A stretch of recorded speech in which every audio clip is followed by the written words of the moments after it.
तो सबसे पहले पीछे पीछे चल रहे थे नकुल और सहदेव, उनका शरीर बर्फ में पिघलने लगा, बर्फ में गलने लगा। भीम जी युधिष्ठिर जी से पूछे कि भैया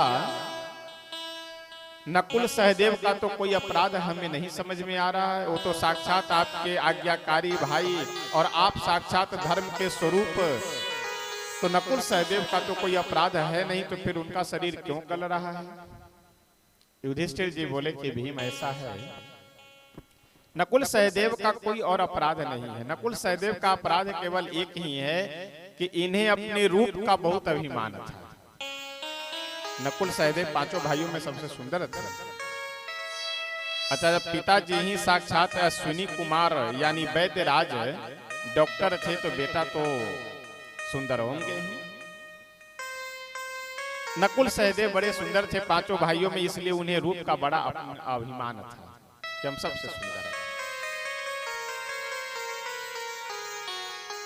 युधिष्ठिर जी बोले कि जिस मनुष्य के मन में किसी भी पद का, किसी भी वस्तु का, किसी भी बात का अगर अभिमान है तो वह व्यक्ति अपराधी है।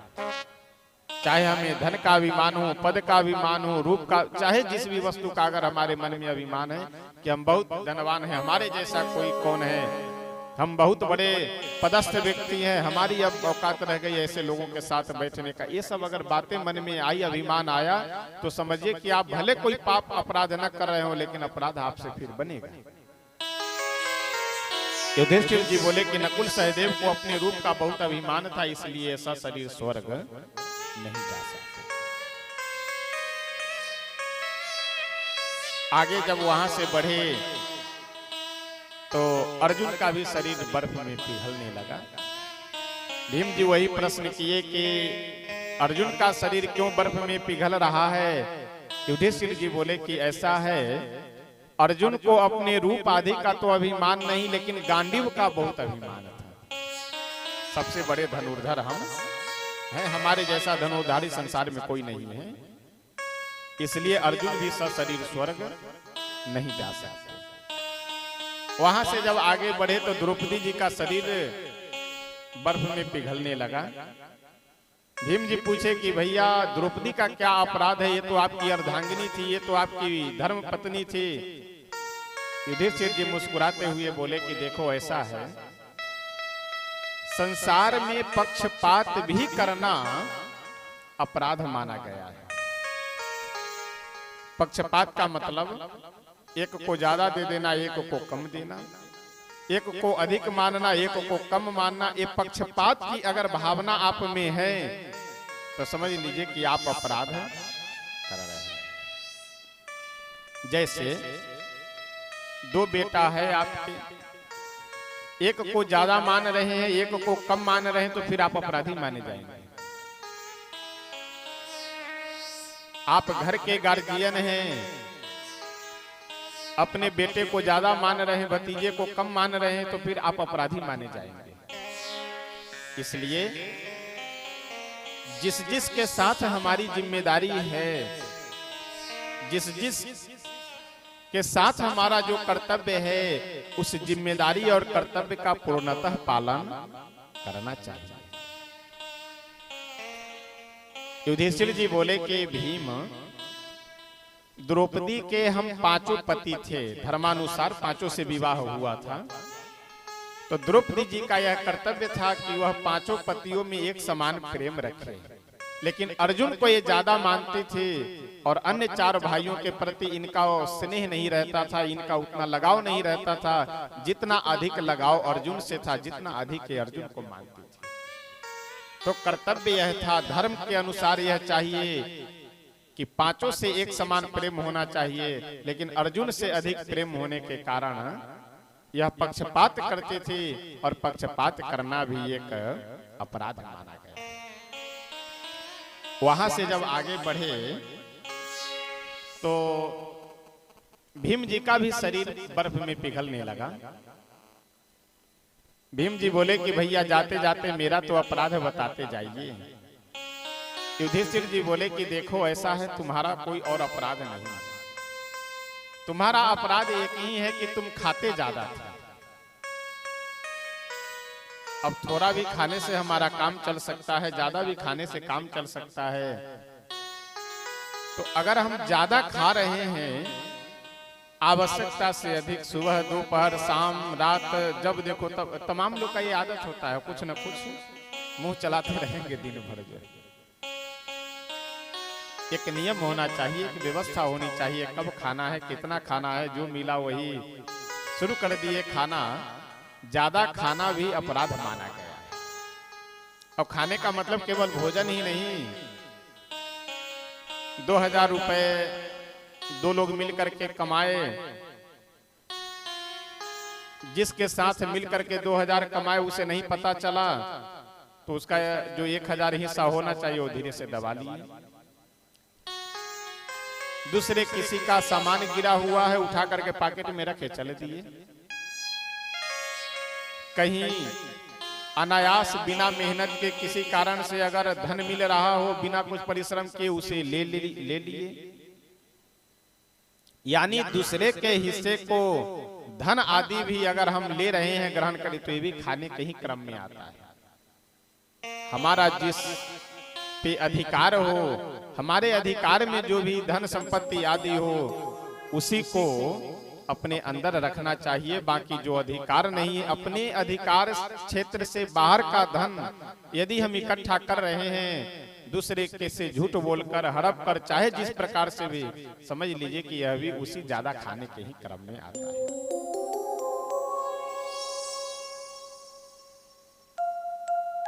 ब्रह्मा जी देखे कि यह कुंभकर्ण अगर 6 महीने जगा और 1 दिन सोया तो बहुत जल्दी पूरे संसार को ये चौपट कर देगा।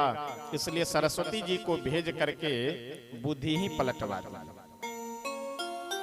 वर क्या मांग लिए? 1 दिन जगे और 6 महीने सोए। ब्रह्मा जी तो इसी ताक में थे। जैसे यह वाक्य मुख से निकला कि 6 महीने सोए और 1 दिन जगे, तुरंत बोले तथास्तु। बाद में कुंभकर्ण बहुत पछतावा करने लगा कि अरे हम मांगना क्या चाह रहे थे, मांग क्या ले, लेकिन अब एक बार वरदान मिले, अब दोबारा तो मिलेगा नहीं। विभीषण जी के पास गए, विभीषण जी से बोले कि बच्चा तुम भी वर मांग लो हमसे कुछ। गए विभीषण पास पुनी, कहे पुत्र वर मांगू, तेहि मांगे भगवंत पद, कमल अमल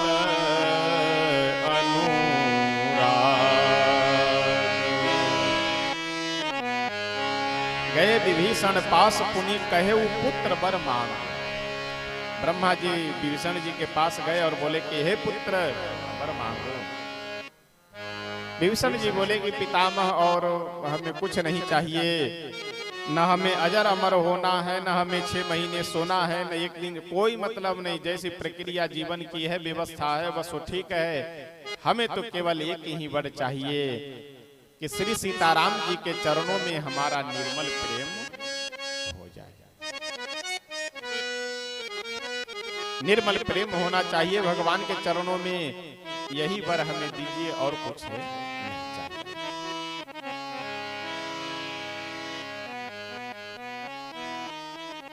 परसों की कथा में हमने निवेदन किया था, हम लोग भगवान से जिस वस्तु की याचना करेंगे केवल वही वस्तु हमें प्राप्त हो। जैसे अगर किसी राज्य में हम जाकर के राजा से धन मांग ले, कुछ वस्त्र मांग ले, द्रव्य मांग ले, तो केवल वही तो मिलेगा। और राजा से अगर हम यह कह दे कि बस आपकी कृपा बनी हुई रहे, तो जब हमें धन की जरूरत होगी धन भी मिलेगा, वस्त्र की जरूरत होगी वस्त्र भी मिलेगा, अन्न की जरूरत, जो वस्तु जिस वस्तु की हमें आवश्यकता होगी वह वस्तु हमें प्राप्त होगी। इसलिए कभी भी भगवान से जब आवश्यकता हो, बहुत जरूरी हो, तो हमें मांगना चाहिए कि प्रभु हमारी यह इच्छा है। बाकी हमेशा जाकर के मांगने से, किसी मनुष्य के पास आप जाकर के बार बार मांगिए तो उनके नजर में आपकी प्रतिष्ठा कम हो जाएगी, आपका मान सम्मान कम हो जाता है। उसी प्रकार से भगवान के पास भी अगर जाकर के हम बार बार याचना करें, मांगे, वहां भी हमारी प्रतिष्ठा भगवान के नजरों में जब आएगा तब कुछ न कुछ मांग करके ही जाता है। जब देखो तब मांगने के लिए ही पहुंचा रहता है। कुछ नहीं प्रभु, बस हमारी इच्छा है, हमारा कर्तव्य है कि हम आपकी उपासना करें, पूजा करें। क्या चाहिए? कुछ नहीं चाहिए, जो है सो सब ठीक है, बस आपकी कृपा बनी हुई है। विभीषण जी कहते हैं कि हमें भगवान की भक्ति चाहिए। भक्ति का मतलब क्या? भक्ति कोई विशेष वस्तु है क्या? कोई विशेष वस्तु नहीं है। भगवत संबंधी जो भी कार्य हैं वह सब भगवान की भक्ति है।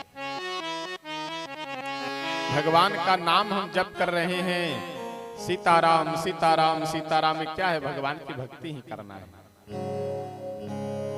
भगवान की आरती स्तुति पूजा आदि कर रहे हैं, यह भी क्या है? यह भी भगवान की भक्ति ही है। भगवान को भोग लगाने के लिए अगर हम भोजन आदि बना रहे हैं तो यह भी क्या है? यह भी भगवान की भक्ति है। भगवान से जुड़े हुए जितने भी कार्य हैं वे सभी कार्य भगवान की भक्ति है, कोई अलग विशेष वस्तु नहीं है। इसलिए हम लोगों को यह चाहिए कि हम जो कुछ भी ग्रहण करें वह भगवान को भोग लगा करके, जो कुछ भी हम वस्त्र आदि धारण करें वह नवीन वस्त्र लेकर के जब आए तो पहले भगवान को समर्पित कर दे। तो समझ लीजिए कि हमारा पूरा जीवन ही भक्तिमय हो जाएगा। और एक बात बतावे, हम अपने जीवन में अगर यह नियम बना ले कि हम वही बिना भगवान को भोग लगाए हुए कुछ नहीं खाएंगे, तो फिर हमारे जीवन में बहुत सारे सुधार अपने आप हो जाएंगे। जैसे हमारा यह नियम हो जाए कि हम भगवान को भोग लगा करके ही कुछ भी खाएंगे, तो भगवान को जो जो वस्तु ये भोग नहीं लगती है वो सब हमको छोड़ देना पड़ेगा।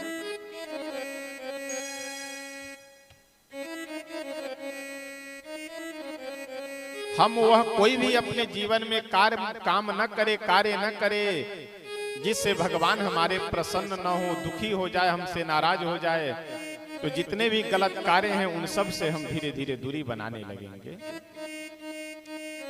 इसलिए भगवान से जुड़े हुए जितने भी कार्य हैं उन कार्यों को करना ही भगवान की भक्ति करना है, कोई अलग विशेष बात नहीं।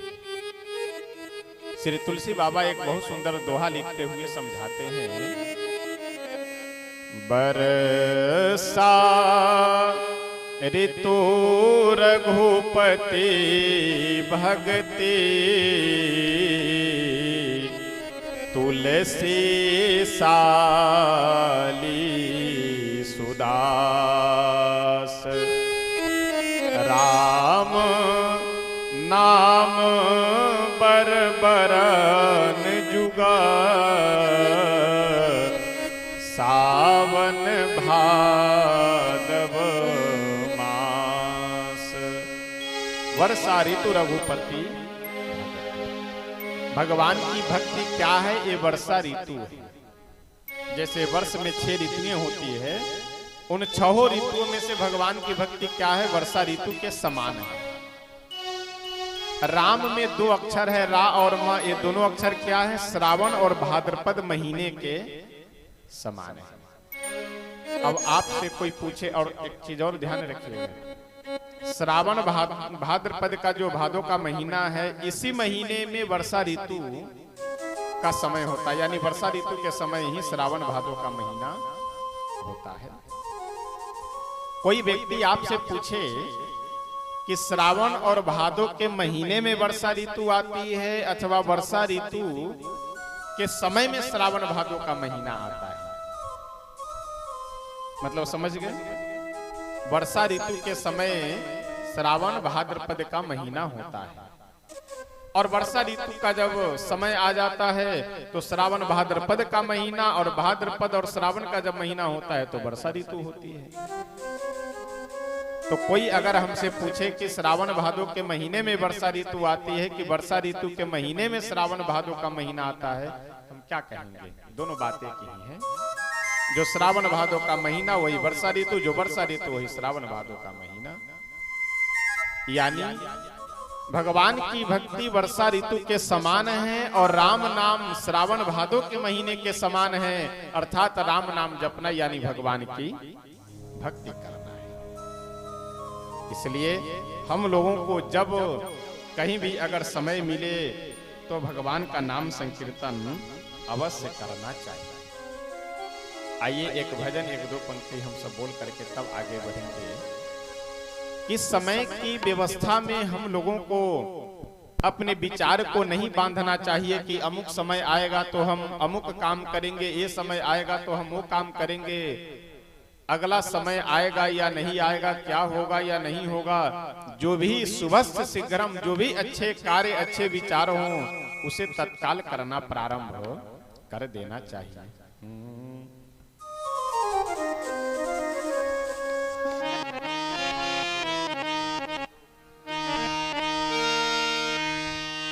जीवन खत्म हुआ तो जीने का ढंग आया, जीवन खत्म हुआ तो जीने का ढंग आया, जीवन खत्म हुआ तो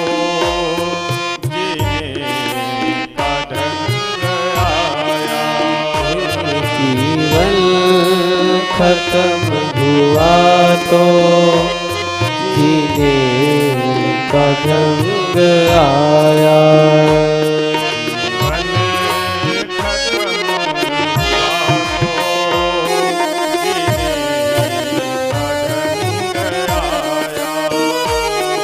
जीवन खत्म हुआ तो जीने का ढंग आया। जब समा बुझ गई तो महफिल में रंग आया, जब समा बुझ गई तो महफिल में रंग आया, जब समा बुझ गई तो महफिल में रंग आया, जब समा बुझ गई तो महफिल में रंग आया,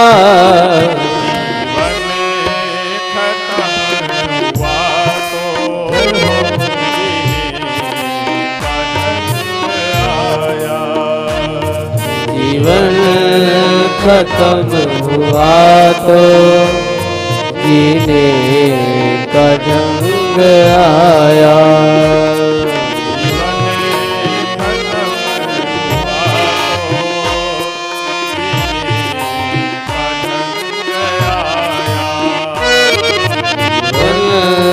खत्म हुआ तो जीने का ढंग आया।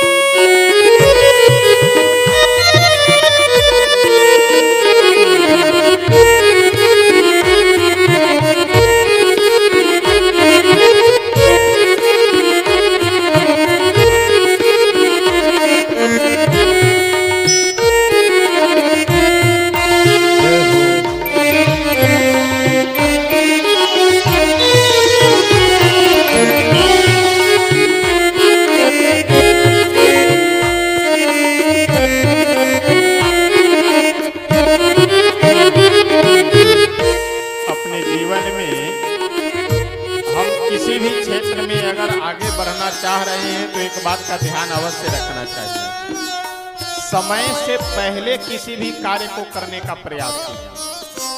पड़े हैं, बैठे हैं, सोच रहे हैं अच्छा कर लेंगे, अच्छा कर लेंगे, आप जीवन में किसी भी क्षेत्र में सफल नहीं हो पाएंगे।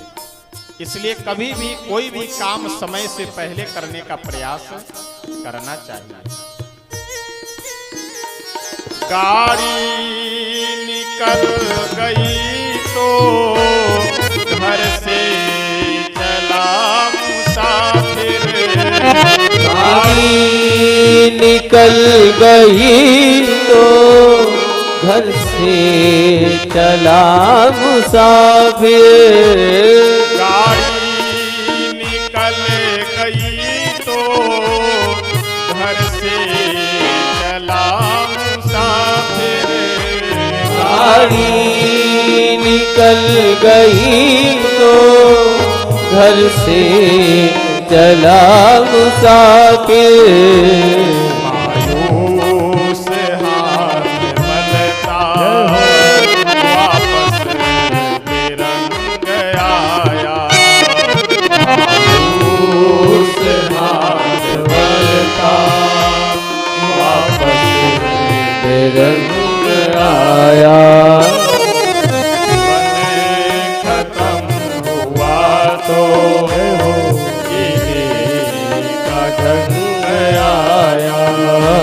जीवन खत्म हुआ तो जीने का ढंग आया।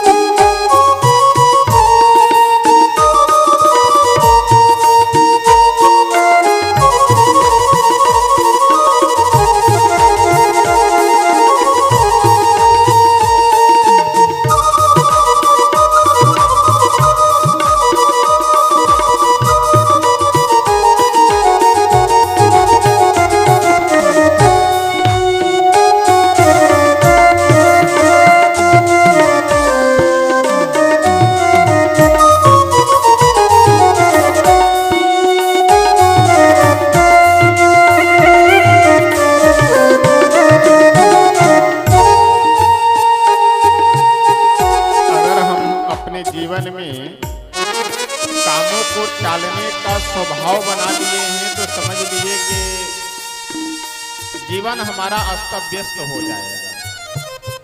इसलिए अपने जीवन में कभी भी किसी काम को आगे समय पे टालने का प्रयास नहीं करना चाहिए। जब विचार हो जाए और बढ़िया समय संजोग बन रहा उसको उसी समय कर लेना चाहिए। और विशेष कर करके हम लोग बहुत सारे कामों को छोड़ देते हैं कि जब आगे समय आएगा तो बुढ़ापा आएगा तब ये सब किया जाएगा। जैसे कहीं तीर्थ आदि में दर्शन करने जाना हो, कुछ समय हम लोगों को भगवान के लिए निकालना हो तो हम लोग ये समझ लेते हैं कि अभी काम धंधा करने का समय है, जवानी है, बुढ़ापा आएगा तो फिर तीर्थ यात्रा करेंगे। बुढ़ापा आएगा तो 2-4 घंटे बैठ करके जो भी पूजा उपासना करनी है करेंगे।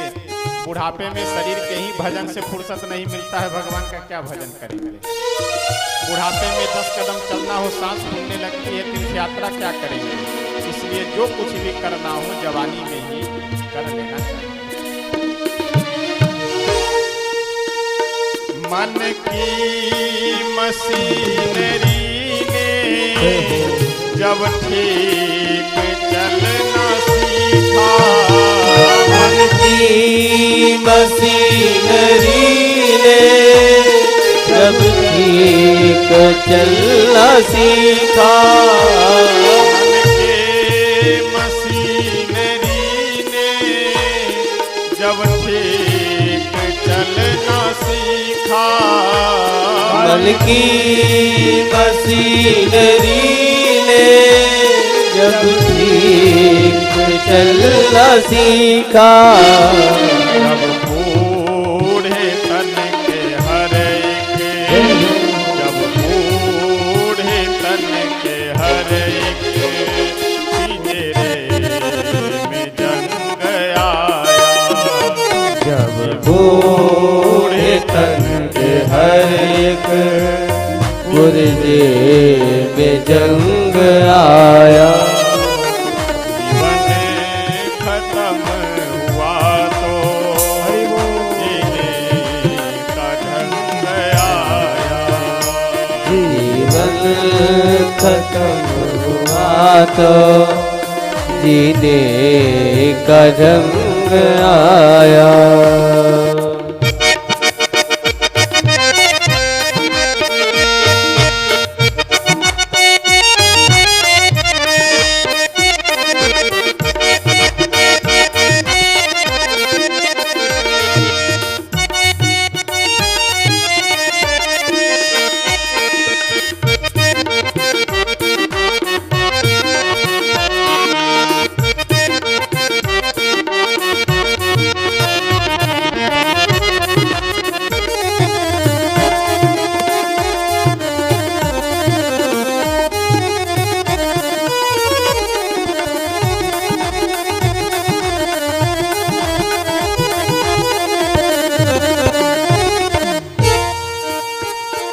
जब सम्मा बुझ गई तो महफिल में रंग आया।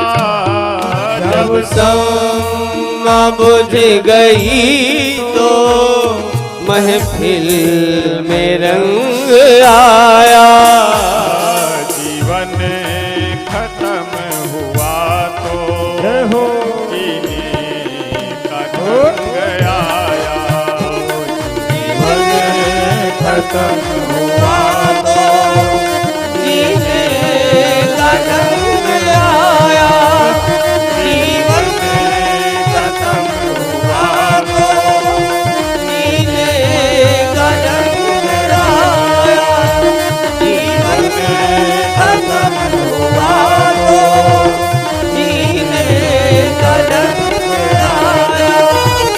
जीवन खत्म हुआ जीने का ढंग आया। श्री सीताराम भगवान की। जीवन खत्म हुआ तो जीने का ढंग आया। हम लोग अपनी व्यवस्थाओं को तब संभालना प्रारंभ करते हैं जब चारों तरफ से व्यवस्था बिगड़ जाए। इसलिए कोई भी कार्य, कोई भी शुभ और अच्छा काम हो, उसको टालना नहीं चाहिए। लेकिन हम लोगों की विडंबना यह है, आलस वाली जो भावना है, और किसी भी काम को समय पे टालना, अरे जब देखा जाएगा बाद में कर लिया जाएगा। तो इस भजन में बहुत सुंदर एक पंक्ति है कि गाड़ी निकल गई तो घर से चला मुसाफिर। स्टेशन से जब गाड़ी खुल जाती है तब हम लोग घर से निकलते हैं गाड़ी पकड़ने के लिए। बुद्धिमानी यह है कि पहले निकले, अर्थात अपने जीवन में हम जो भी कार्य करना चाहते हैं उसे समय से पहले करने का प्रयास करना चाहिए। श्री तुलसी बाबा बहुत सुंदर लिखते हुए कहते हैं कि विभीषण जी, भगवान से हमारा अगाध प्रेम हो, भगवान के चरणों में अनन्य हमारी भक्ति हो, ब्रह्मा जी से यही वर मांगते हैं। रावण, मनुष्य और बानर के अलावे हमारी किसी भी व्यक्ति से मृत्यु न हो, यह वर मांगता है। कुंभकर्ण 6 महीने तक हम सोए और 1 दिन जगे, यह वर मांगा। और विभीषण जी कहते हैं कि हे पितामह, हे ब्रह्मा जी, हमें कुछ नहीं चाहिए, हमें तो केवल आपकी चरणों में आपसे हमारी यही प्रार्थना है कि हमें श्री सीताराम जी के चरणों में अनन्य प्रेम हो, अनन्य भक्ति हो, बस यही हमें चाहिए। संसार में 2 प्रकार के भक्त होते हैं। भगवान की जो मानने वाले, भगवान की जो आराधना करने वाले, उपासना करने वाले, ये 2 प्रकार के भक्त होते हैं। एक भक्त वह है जो भगवान का भजन करते हैं, और दूसरे भक्त वह हैं जिनका भजन भगवान करते हैं। और जो भक्त भगवान का भजन करते हैं उन भक्तों में अधिकतर भक्त वह है जो भगवान से हमेशा कुछ न कुछ मांगते रहते हैं। समझ गए? कुछ ऐसे भक्त हैं जो भगवान का भजन करते हैं और कुछ ऐसे भक्त होते हैं कि जिनका भजन भगवान करते हैं। एक बार की बात है, बहुत सुंदर प्रसंग है, अयोध्या जी का ही प्रसंग है। श्री हनुमान जी महाराज सरयू जी में स्नान कर रहे थे। सुबह प्रातः काल के वेला में स्नान करने के लिए पहुंचे। संजोग से उसी समय नारद जी भी पहुंच गए। हनुमान जी नारद जी को प्रणाम किए और कहिए ऋषिवर कैसे दर्शन दिए। नारद जी बोले कि हनुमान जी ऐसा है, हम कुछ देखने के लिए आए हैं अयोध्या जी। हनुमान जी बोले बताइए क्या देखने के लिए। नारद जी बोले कि हमें सूचना मिली है कि भगवान के पास कोई डायरी है जिस डायरी में भक्तों का नाम लिखा हुआ है।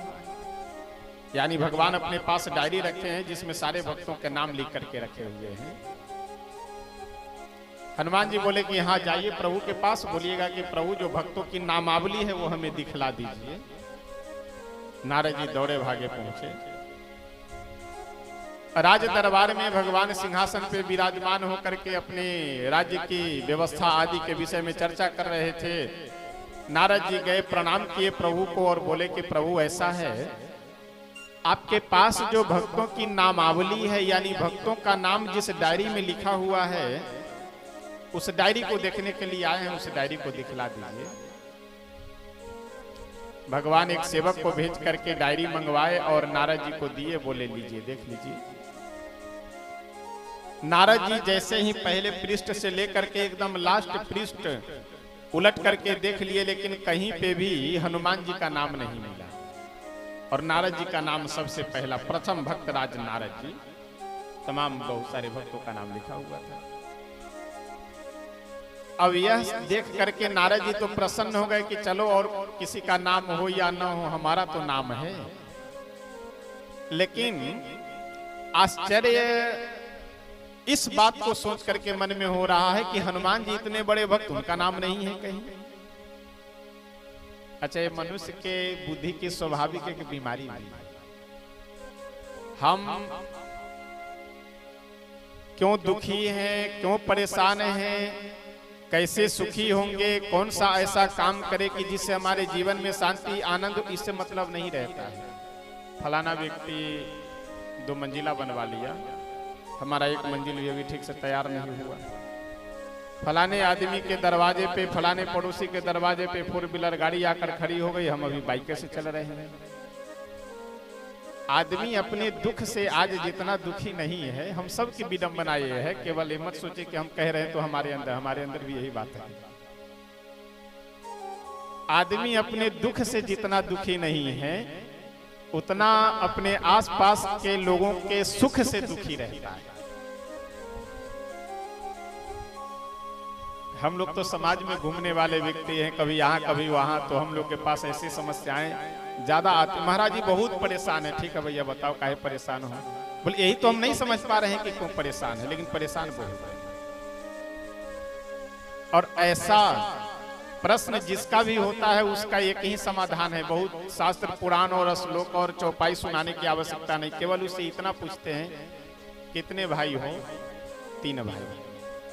और 2 भाई तुमसे गरीब हैं अथवा धनवान हैं।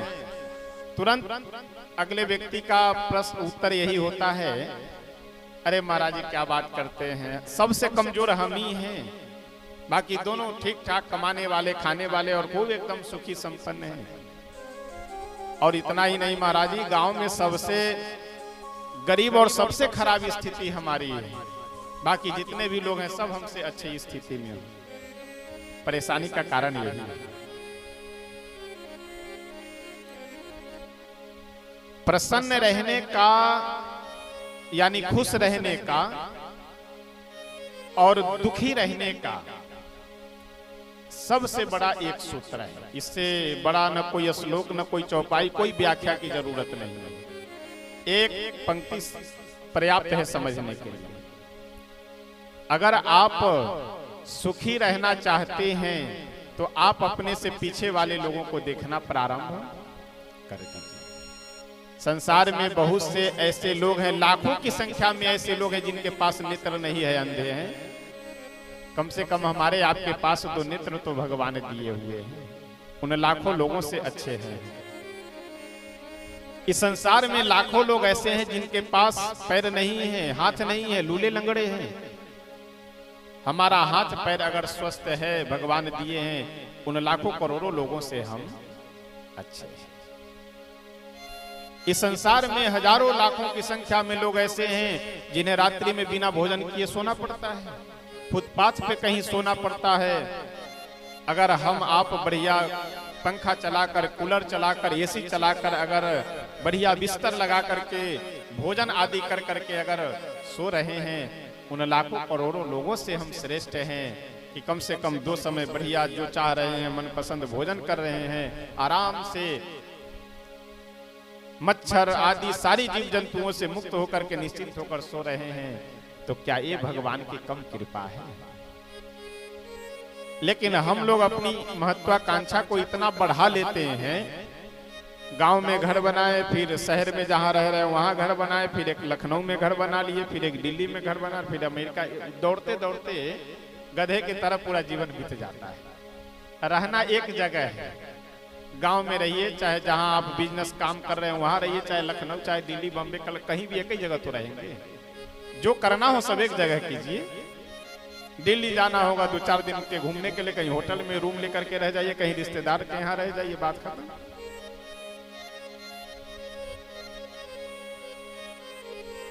सबसे बड़ी बात यह है कि हम लोग अपने से आगे वालों को देखना प्रारंभ कर देते हैं, इसीलिए जीवन भर परेशान और अस्त व्यस्त रहते हैं। हम लोग अपने से पीछे वालों को देखना प्रारंभ कर दे, जीवन की सारी समस्याएं। इसका मतलब ये नहीं कि हम कर्महीन हो जाए, परिश्रम न करे, काम न करे ना। जितना अधिक से अधिक हो सके शरीर से परिश्रम करना चाहिए, धन कमाना चाहिए, लेकिन धन का 2 प्रकार से उपयोग अवश्य करना चाहिए। सर्वप्रथम तो अपने और अपने परिवार के ऊपर, उसके बाद आपकी जहां श्रद्धा हो, किसी भी धार्मिक कामों में, किसी भी आध्यात्मिक कार्यों में, किसी भी सामाजिक कार्यों में हम लोगों को अपने धन का कुछ हिस्सा व्यय अवश्य करना चाहिए।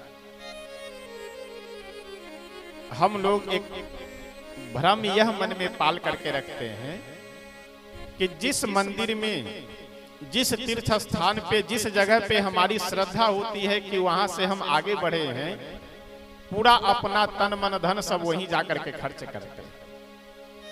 हमारी श्रद्धा हो गई कि वैष्णो माता जाकर के 10,000, 20,000, 25,000, 51,000 चढ़ाने से हमारे घर में वृद्धि होगी, तो वहां जाकर हम 10,000 चढ़ा जाते हैं।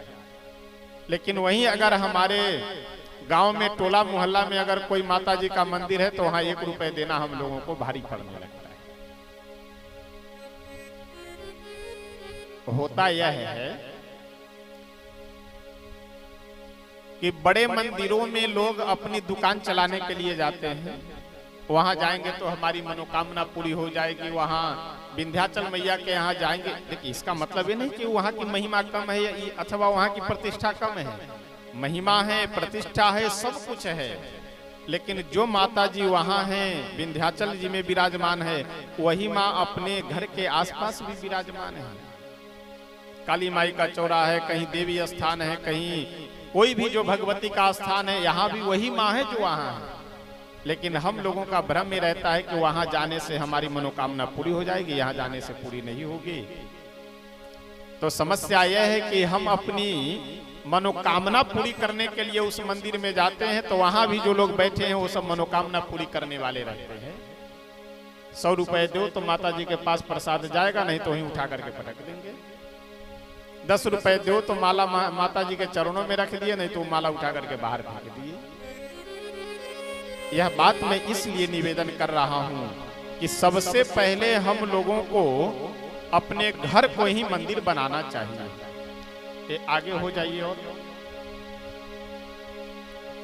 पड़ोसी लोग तो आकर के पीछे बैठ जाते हैं, आगे बैठा करिए, आगे हो जाइए, आगे से हो जाइए।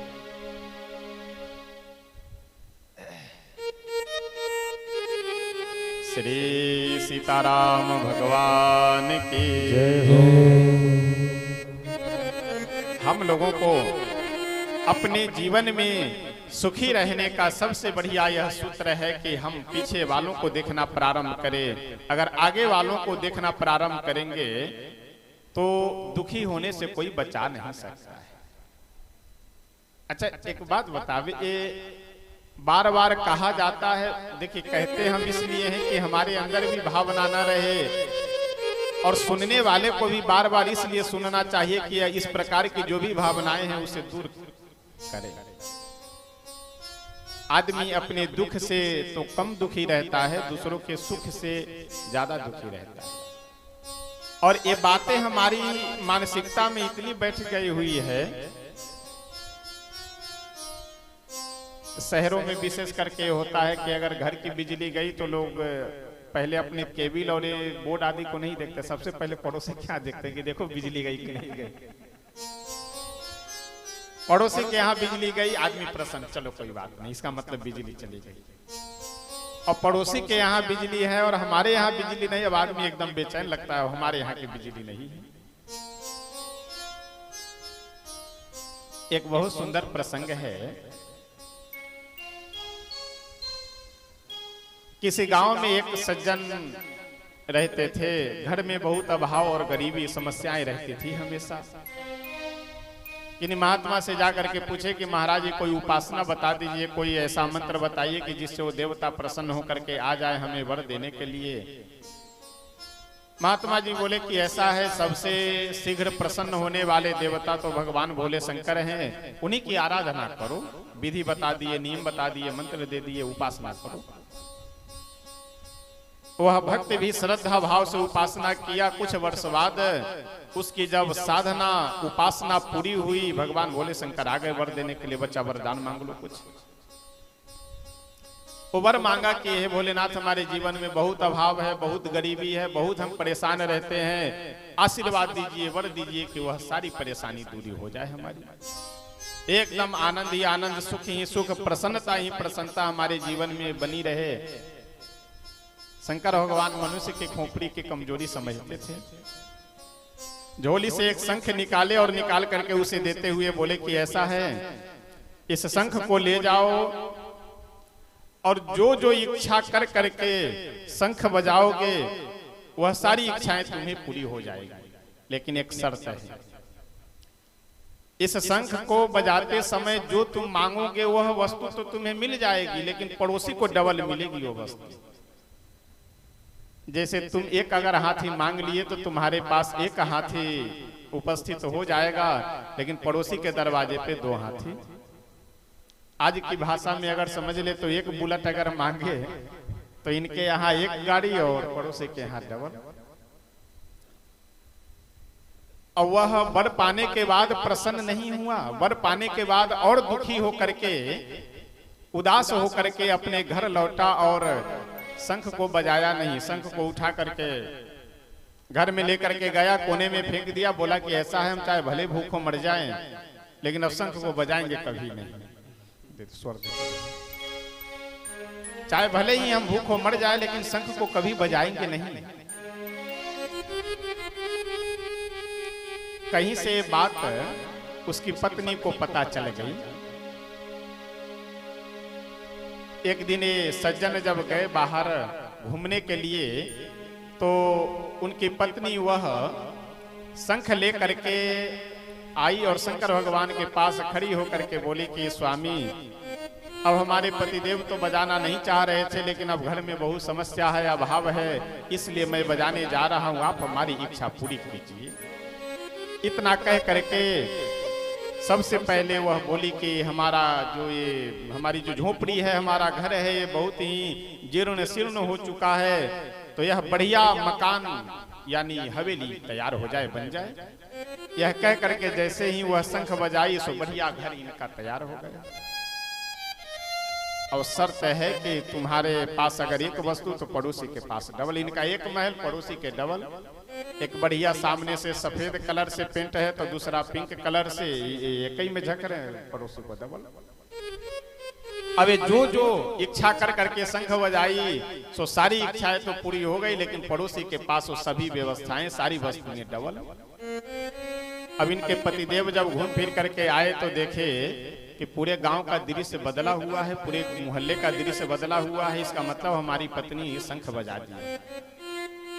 आया घर के द्वार पे और आवाज दे करके बोला, अजी सुनती हो? निकली बाहर उनकी पत्नी, क्या है?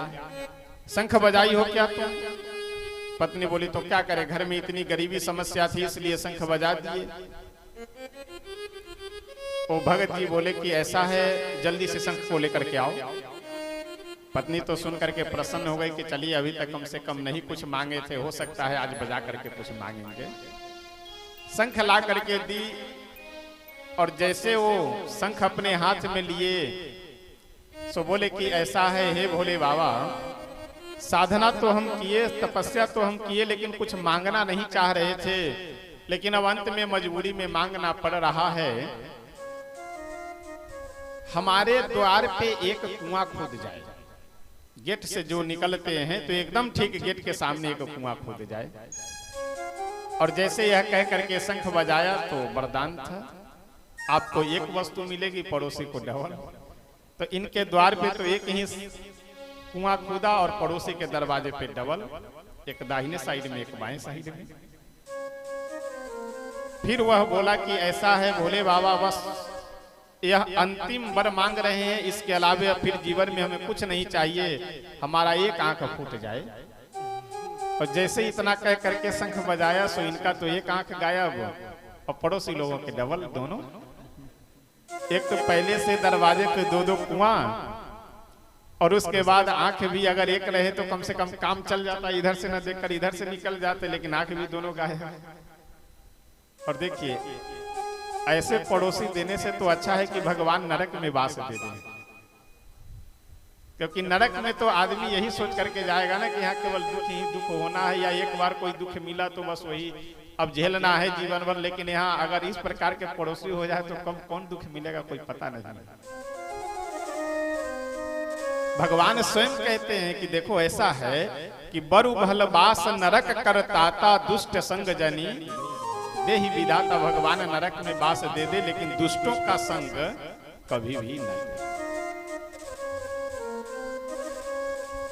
हम अपने दुख से जितना दुखी नहीं रहते हैं उतना दूसरों के सुख से दुखी रहते हैं। श्री गोस्वामी तुलसी बाबा बहुत सुंदर लिखते हुए कहते हैं कि रावण तीनों भाई वर पा करके वापस अपने घर पे आ गया और रावण अपने मन में विचार करने लगा कि जो हमें राक्षसत्व का प्रचार प्रसार करना है, राक्षस जाति का विस्तार करना है, उसके लिए हमें कोई एक बढ़िया जगह चयन करना चाहिए, कोई बढ़िया स्थान ढूंढना चाहिए, बनाना चाहिए। सबसे पहले तो मैं नामक एक दानव थे, वह मैं दानव अपनी पुत्री मंदोदरी का विवाह रावण के साथ में कर देते हैं। रावण का जब विवाह हुआ तो एक त्रिकूट पर्वत पे लंका नाम की नगरी थी, उस नगरी में जा करके अपने राज्य का, अपने आधिपत्य चारों ब्रह्मांड में चारों तरफ फैलाने के लिए उसको अपना स्थान बनाता है। लंका में, अच्छा ये लंका की विशेषता एक यह है कि ये मिट्टी और ईंट पत्थर आदि से नहीं, इस स्वर्ण के द्वारा इस नगरी का निर्माण किया गया है। स्वर्ण के द्वारा, इसीलिए स्वर्णमयी नगरी यह लंका नगरी है। और साक्षात श्री विश्वकर्मा जी के द्वारा इस नगर का निर्माण किया गया है। और उस नगर में लगभग करोड़ों की संख्या में गंधर्व लोग रहते थे, उन सब को भगा करके रावण उस नगर पे अपना आधिपत्य करता है। अच्छा, प्रसंग चल रहा था नारद जी का, वो प्रसंग वहीं रह गया। श्री नारद जी जब यह देखे कि मेरा तो नाम सर्वप्रथम है, लेकिन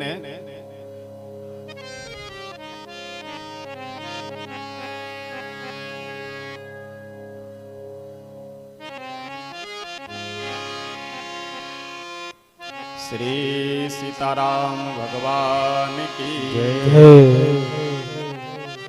श्री नारद जी यह देख करके तो प्रसन्न है कि कम से कम हमारा नाम इसमें है, लेकिन आश्चर्य में इसलिए है कि हनुमान जी का नाम कहीं नहीं है।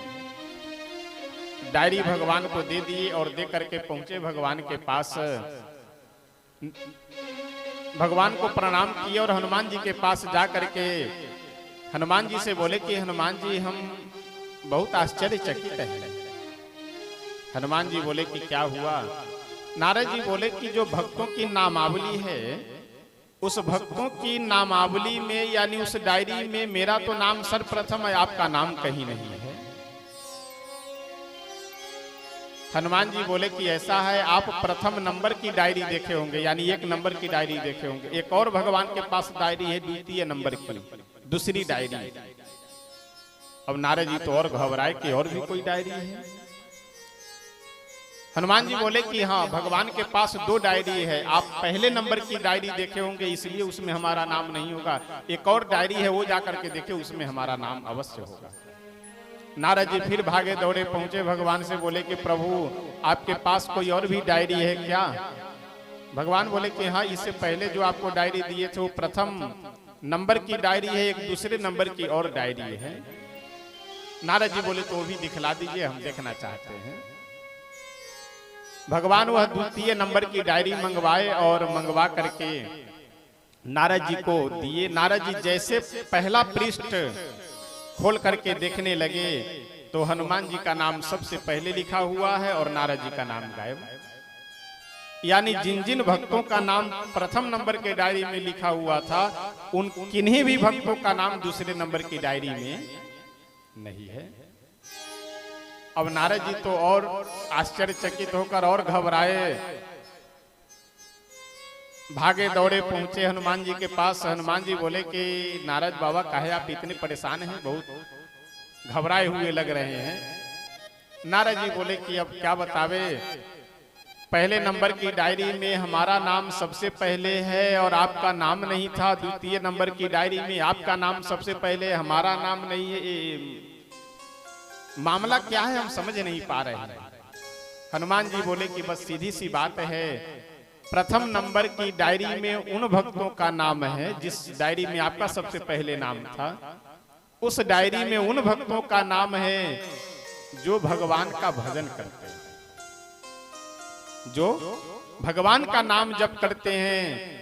और हनुमान जी बोले कि नारद जी, दूसरे नंबर की डायरी में उन भक्तों का नाम है जिनका नाम भगवान जप करते हैं। तो इस संसार में 2 प्रकार के भक्त होते हैं। एक भक्त तो वह है जो भगवान का भजन करते हैं और दूसरे भक्त वह है जिनका भजन भगवान करते हैं। श्री तुलसी बाबा वर्णन करते हुए बहुत सुंदर लिखते हैं कि रावण अपने प्रभाव से चारों तरफ इतना लोगों को डरा धमका करके भयभीत कर देता है कि जो कोई भी व्यक्ति हैं, थोड़ा धर्म आचरण करने वाले, सत्कर्म करने वाले, पूजा अनुष्ठान आदि करने वाले, वह सब एकदम डरे घबराए रहते हैं। तुलसी बाबा बहुत सुंदर लिखते हुए कहते हैं, शुभ आचरण कतहु नहीं होई, शुभ आचरण कतहु नहीं होई, शुभ आचरण कतहु नहीं होई, शुभ आचरण कतहु नहीं होई, देव विप्र गुर मानन कोई, देव विप्र गुर मानन कोई, नहीं हरि भगत यज्ञ तप ज्ञाना, नहीं हरि भगत यज्ञ तप ज्ञाना, नहीं हरि भगति यज्ञ तप ज्ञाना, नहीं हरि भगति यज्ञ तप ज्ञाना, सपने हूँ सुनिया ना वेद पुराना, सपने हूँ सुनिया वेद पुराना, सपने हूँ सुनिया ना वेद पुराना, सपने हूँ सुनिया वेद पुराना। तुलसी बाबा कहते हैं कि रावण अपने अनुयायियों को भेज भेज करके पूरे संसार में कहीं यज्ञ हो रहा हो उसको विध्वंस कर देना है, कहीं कथा हो रही हो वहां उत्पात मचा करके कथा भंग कर देना है, कहीं देवस्थान आदि का निर्माण हो रहा हो उसे तोड़फोड़ करके समाप्त कर देना है। सपने हूँ सुनिया न वेद पुराना, कहीं भी कथा नहीं हो पाती है, कहीं यज्ञ नहीं हो पाता है। यह सब आतंक देख करके पृथ्वी पे जितने भी ऋषि महर्षि भक्त जन हैं, मनुष्य हैं, वह सब बड़े परेशान हैं। और रावण केवल संसारिक मनुष्यों को ही नहीं, देवताओं को भी चैन से नहीं बैठने देता है। जब मन हुआ गदा उठाया और उठा करके स्वर्ग पे आक्रमण कर दिया और जितने भी देवता हैं सब स्वर्ग छोड़ करके भाग लेते हैं। अच्छा, सभी देवता स्वर्ग छोड़ करके जब भागते हैं तो कहां जाते हैं? गुफा में। गुफा में जाकर के छिप करके अपनी प्राण की रक्षा करते हैं। गुफा में इसलिए जाते हैं कि गुफा में कहीं पे भी आप जाए तो सिर झुका करके जाना पड़ता है, यानी झुक करके कहीं लेट करके इस प्रकार से। अंदर चाहे जितना जगह हो लेकिन दरवाजा छोटा ही होता है गुफे का। तो देवता लोग तो सिर झुका करके अंदर प्रवेश कर जाते हैं, लेकिन राक्षस लोग जा करके खड़े हो जाते हैं, सिर झुका नहीं सकते हैं क्योंकि झुकना इन राक्षसों को पसंद नहीं है।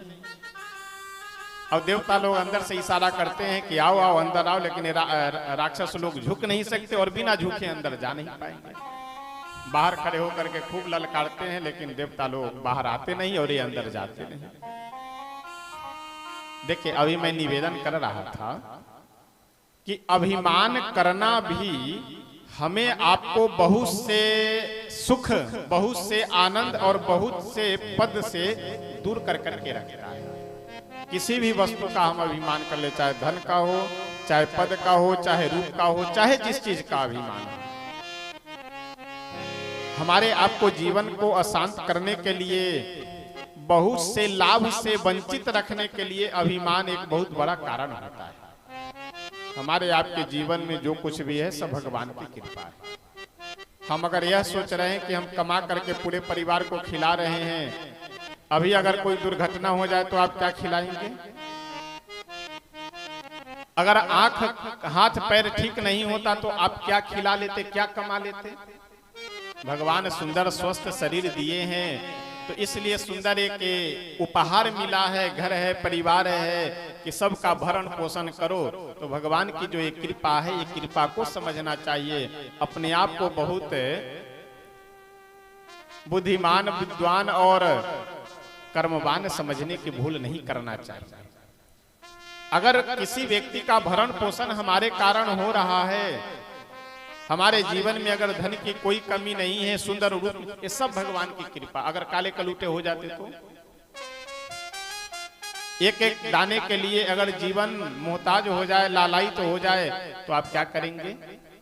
इसलिए जब सब कुछ अनुकूल है तो उस अनुकूलता में अगर हमारे परिश्रम से, हमारे धन से, हमारे तन से, हमारे मन से अगर किसी की भलाई हो रही हो, हम अपने परिश्रम से कमा करके अगर दो चार लोगों का घर परिवार का भरण पोषण कर रहे हैं, इसके पीछे भगवान की कृपा है। हम आप अपने आप को कितना भी अभिमान पाले रहे कि हम या कर रहे हैं, वह कर रहे हैं, आप कुछ नहीं कर रहे हैं। अभी अगर कुछ बात हो जाए तो कुछ करने लायक नहीं रह जाएंगे। ये सभी राक्षस गुफा के अंदर इसलिए नहीं प्रवेश कर पाते हैं कि ये झुकना नहीं चाहते। और ध्यान दीजिएगा, बिना झुके हुए जीवन में कोई भी मनुष्य न तो सुरक्षित रह सकता है, न आगे बढ़ सकता है। इसलिए मैं बार बार कहता हूं कि कहीं पे भी अपने से श्रेष्ठ जन मिले, अपने से श्रेष्ठ लोग दिखाई दे, तो आशीर्वाद अवश्य लेना चाहिए। अरे क्या जरूरत है इन्हें प्रणाम करने की, अरे क्या मतलब है, ये क्या हमें आशीर्वाद देंगे ना। कब किसका आशीर्वाद कहां फलीभूत हो जाए कोई पता नहीं। इसलिए जहां भी मौका मिले आशीर्वाद लेने का, सारे अभिमान छोड़ करके वहां आशीर्वाद अवश्य लेना चाहिए। कहीं भी देवस्थान दिखाई दे, कहीं भी अपने से बड़े दिखाई दे, तो भले ही आप राह चलते हो, लेकिन एक बार मस्तक झुका करके प्रणाम सीताराम आदि अवश्य बोलना चाहिए। ये सभी राक्षस न देवताओं को शांति से रहने दे रहे हैं, ना ही मनुष्यों को शांति से रहने दे रहे हैं। और सभी देवता इकट्ठे होकर के विचार किए कि ऐसा है कि अब क्या किया जाए। ब्रह्मा जी, भगवान भोले शंकर, इंद्र, वरुण, कुबेर, जितने भी देवता हैं, ये सब एकत्रित होकर के विचार कर रहे हैं कि रावण से आतंक, जो हम सब आतंकित हो रहे हैं, रावण के आतंक को समाप्त करने के लिए क्या उपाय किया जाए। तो बिना भगवान के अवतार लिए हुए, बिना भगवान से निवेदन किए हुए रावण के आतंक से हम सब निवृत्त नहीं हो पाएंगे। तो भगवान से चल करके प्रार्थना किया जाए। तो भगवान कहाँ मिलेंगे? किन्हीं का कहना है कि बैकुंठ में चलो, वहां भगवान मिलेंगे। कोई देवता बोले कि नहीं नहीं, बैकुंठ में नहीं, भगवान क्षीर सागर में मिलेंगे, क्षीर सागर में चलो। कोई देवता बोले कि नहीं, क्षीर सागर में भी नहीं मिलेंगे भगवान, तो साकेतपुरी में मिलेंगे, वहां चलो। शंकर भगवान बहुत सुंदर समझाते हुए कहते हैं, तुलसी बाबा बहुत सुंदर लिख रहे हैं, तेहि समाज गिरी जामै रहिऊ, तेहि समाज गिरी जामै रहिऊ, तेहि समाज गिरी जामै रहिऊ, तेहि समाज गिरिजा में रहिऊ, अवसर पाई वचन एक कहिऊ, अवसर पाई वचन एक कहिऊ, हरि व्यापक सर्वत्र समाना, हरि व्यापक सर्वत्र समाना, प्रेम प्रगट होई मैं जाना, प्रेम प्रगट होई मैं जाना, हरि व्यापक सर्वत्र समाना, हरि व्यापक सर्वत्र समाना। शंकर भगवान सभी देवताओं की बात सुनने के बाद सबसे कहते हैं कि देखो ऐसा है, किन्हीं देवता का भाव यह है कि भगवान बैकुंठ में मिलेंगे, किन्हीं देवता का भाव यह है कि भगवान साकेत में मिलेंगे। शंकर भगवान बोले कि देखो आप सबका विचार सराहनीय है, ठीक है। यह प्रसंग बहुत हम लोगों के जीवन में संदेश देने वाला प्रसंग है। शंकर भगवान बोले कि सभी देवता जो जो बातें कह रहे हैं, सबकी बातें सराहनीय हैं, सब ठीक है। बैकुंठ में भी भगवान मिलेंगे, साकेत लोक में भी भगवान मिलेंगे, क्षीर सागर में भी, सब जगह मिलेंगे। लेकिन मेरा तो मानना यह है कि हरि व्यापक सर्वत्र समाना, प्रेम ते प्रकट हो ही मैं जाना। मेरा मानना यह है कि भगवान सब जगह विराजमान हैं, तो सब जगह विराजमान जब हैं तो हमें खोजने के लिए क्या आवश्यकता है जाने की। जहां हम हैं वही प्रेम से बुलाए, वही हमें प्रभु अवश्य दर्शन देंगे। प्रेम से प्रकट हो ही मैं जाना। अच्छा, इस चौपाई में एक और बहुत सुंदर शब्द है कि अवसर पाई वचन एक कहेऊ।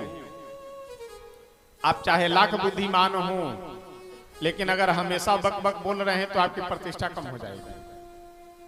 आदमी समझ जाएगा कि वैसे बकबकाते रहता है, इसकी बातों का क्या मतलब है। कई बार कुछ तमाम लोगों का यह स्वभाव होता है, दो लोग आपस में चर्चा कर रहे होंगे तो आकर के चुपचाप वो सुनेंगे नहीं, तुरंत बीच में टपक पड़ेंगे, बिना पूछे बिना सलाह मांगे तुरंत अपना सलाह दे बैठेंगे। कुछ रायचंद लोग होते हैं समाज में, वो हर जगह दो चार रायचंद मिलेंगे, उनसे पूछो या ना पूछो लेकिन आकर के राय अवश्य देंगे। भाई साहब आप ऐसा कर रहे हैं लेकिन इसको ऐसा करते तो और अच्छा, कौन पूछने गया आपसे। तो ये दो चार रायचंद हर जगह रहते हैं। शंकर भगवान कहते हैं कि आपकी वाणी का महत्व तभी संभव है और आपकी वाणी प्रभावी तभी हो पाएगी जब आप समय देख करके बोलेंगे। तो बोलने योग्य समय है तो बोले, नहीं बोलने योग्य अनुकूल समय है उस समय हम नहीं बोलेंगे। अब सरपाई वचन एक कहेऊ, हरि व्यापक सर्वत्र समाना, प्रेम से प्रकट हो ही मैं जाना। भगवान कैसे प्रकट होते हैं? प्रेम से प्रकट होते हैं। प्रेम से प्रकट हो ही मैं जाना, मेरा यह भाव है कि भगवान प्रेम से प्रकट होंगे। यहाँ एक बहुत सुंदर संदेश है। किसी भी बात पे अगर विचार विमर्श हो रहा हो, किसी भी कार्य पे विचार विमर्श अगर 2 4 10 20 लोग मिल करके कर रहे हो, वहां जब हम अपनी बात कह करके, हम अपना विचार रख करके और यह कहते हैं कि जो हम कह रहे हैं वह ही सही है बाकी गलत है, तो वहीं पे फिर बात बिगड़ जाती है। बुद्धिमानी क्या है? हम अपना विचार रख करके यह कहें कि आप सब जो कह रहे हैं सारी बातें ठीक है, लेकिन हम जो कह रहे हैं यह भी बात सही है। दोनों वाक्यों में अंतर समझिएगा, एक में ही लगा हुआ है और दूसरे में भी लगा हुआ है। यानी कि अगर हम अपना विचार रख करके, हम अपनी बात रख करके यह कह दिए कि जो हम कह रहे हैं वह ही ठीक है, इसका मतलब और सब जितने लोग कह रहे हैं सब गलत हो गए। और यदि हम यह कह रहे हैं कि देखो हम जो कह रहे हैं यह भी ठीक है, अगर हम अपनी वाणी में भी लगा दिए तो इसका मतलब यह है कि हम जो कह रहे हैं यह भी ठीक है और आप सब जो कह रहे हैं वह भी ठीक है। तो जब हमारी भावना यह हो कि सबका सम्मान करते हुए हम अपना विचार रखें, हम अपनी बात रखें, वहां बात बन जाती है। और जहां हम अपने विचार को रख करके और केवल यह कह देते हैं कि जो हम कह रहे हैं वही ठीक है बाकी सब गलत है, तो वहां फिर विचार बिगड़ जाता है। सभी देवता आपस में विचार कर करके भगवान की स्तुति प्रारंभ कर रहे हैं। प्रेम से सभी देवता एकत्रित होकर के, साथ में पृथ्वी मैया भी गौ का रूप बना करके धारण कर करके वहां विराजमान है। सभी प्रेम से भगवान की स्तुति कर रहे हैं। सभी देवताओं को अब स्तुति करने दीजिए।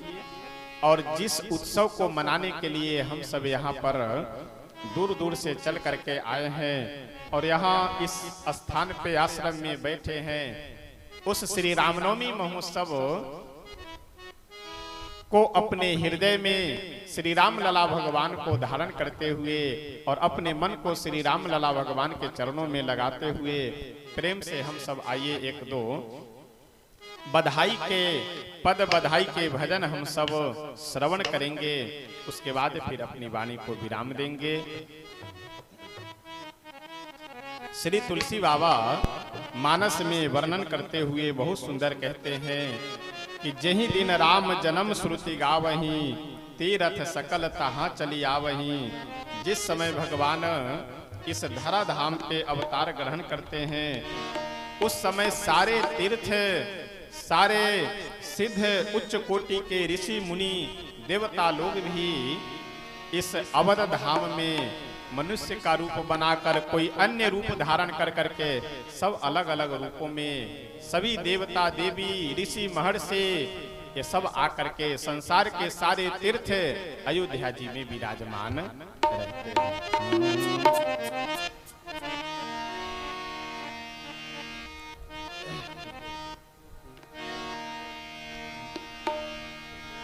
श्री रामलला भगवान की जय श्री अयोध्या धाम की जय श्री हनुमान जी महाराज की जय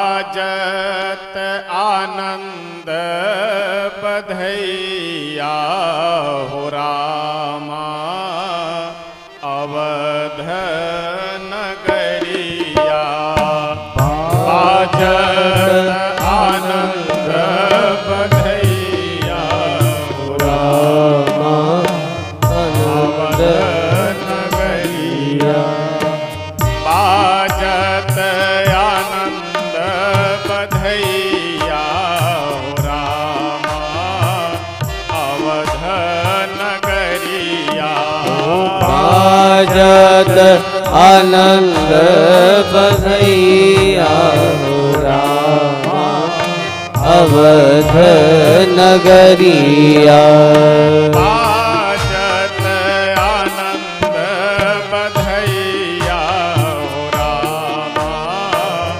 अवध नगरिया बाजत आनंद बधैया हो रामा अवध नगरिया बहुत दिनन के आस पूरण भई बहुत दिनन की आस पूरण भई सभी अवधवासी बहुत दिनों से आस लगाए हुए थे कि हमारे महाराज दशरथ जी को एक पुत्र हो जाता। दशरथ जी महाराज भी 60,000 वर्ष के हो चुके हैं, पुत्र की आशा लगाए हुए। वही संत कहते हैं बहुत दिनन की आस सवन की बहुत दिनन की आस श्रवण की विधि ना आज पूजैया हो रामा अवध नगरिया विधि का आज पूजैया हो रामा अवध नगरिया बाजत आनंद बधैया हो रामा अवध नगरिया बाजत आनंद बधैया हो रामा आनंद बधैया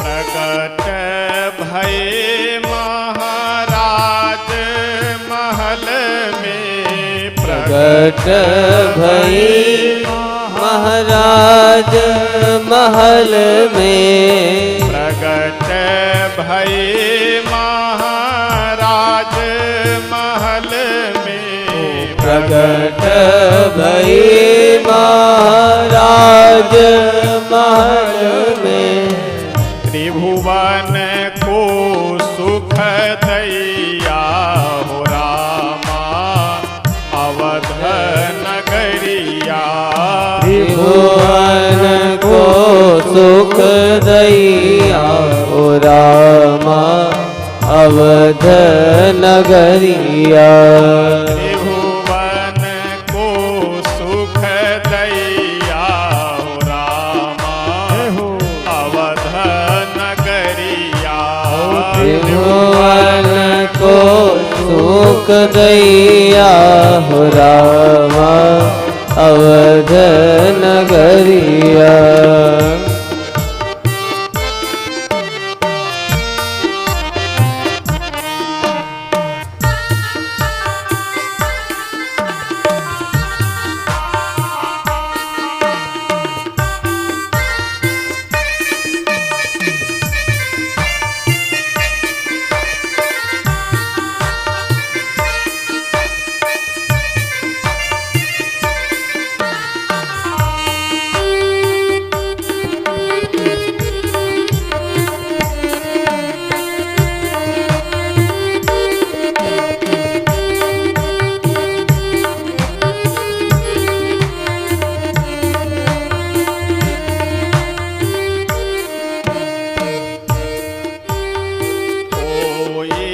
नाचत कोई गावत हिल मिले नाचत कोई गावत हिल मिले कोई नाचत कोई गावत हिल मिले कोई नाचत कोई गावत हिल मिले कमुदित लोग लुगैया हो रामा अवध नगरिया कमुदित लोग गैया हो रामा अवध नगरिया।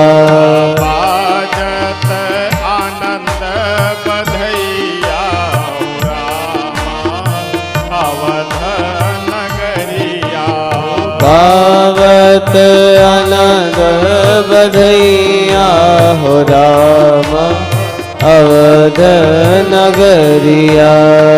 सियाले किए प्राण निछावरी अली प्राण निछावरी सियाले किए प्राण निछावरी अली की प्राण निछावरी निरखत सुख रघुरैया हो रामा अवध नगरिया निरखत रघुरैया हो रामा अवध नगरिया। बाजत आनंद बधैया हो रामा अवध नगरिया गावत आनंद बधैया हो रामा अवध नगरिया। सियाले यह प्राण निछावर सियाली यह आली निछावरी सियाले किए प्राण निछावर सियाली किए प्राण निछावरी निरखत मुख रघुरैया हो रामा अवध नगरिया निरखत मुख रघुरैया हो रामा अवध नगरिया।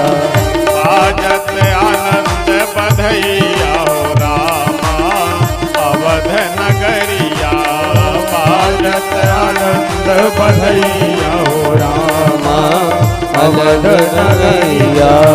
बाजत आनंद बधैया हो रामा अवध नगरिया बाजत आनंद बधैया हो रामा अवध नगरिया।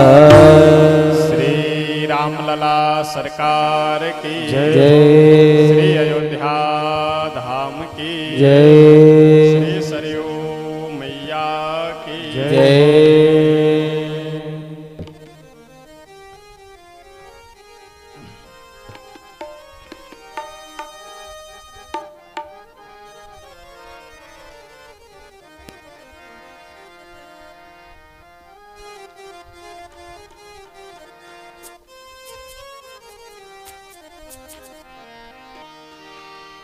बोले सियावर रामचंद्र भगवान की जय।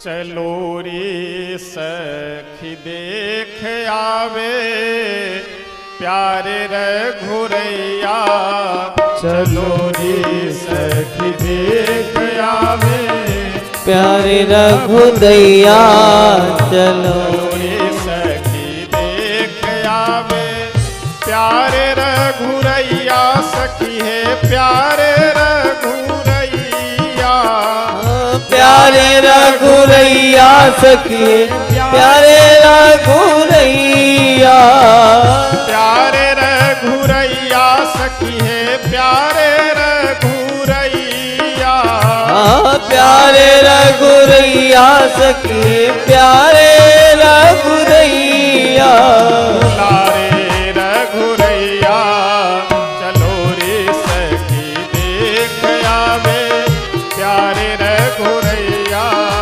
चलो रे सखी देख आवे प्यारे रघुरैया, चलो रे सखी देख आवे।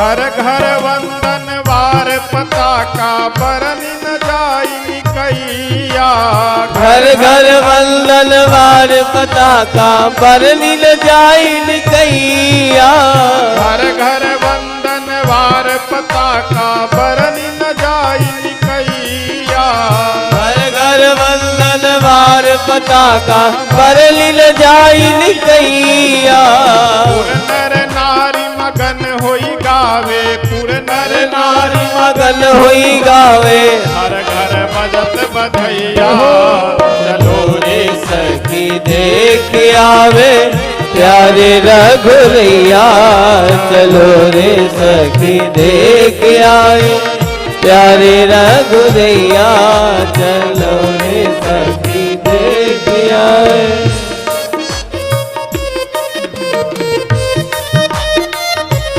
जय हो।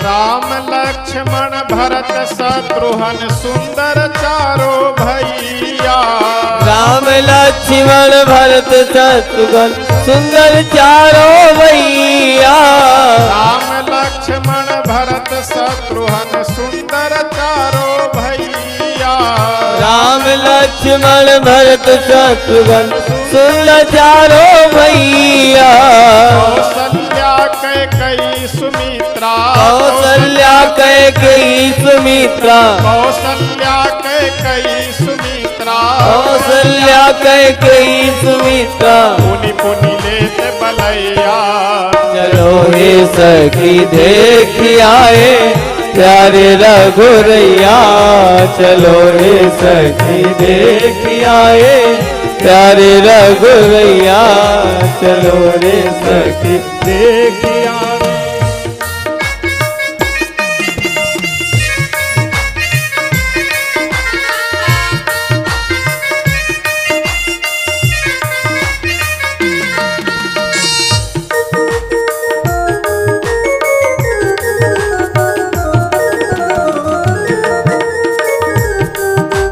जय हो। बोले सियावर राम भगवान की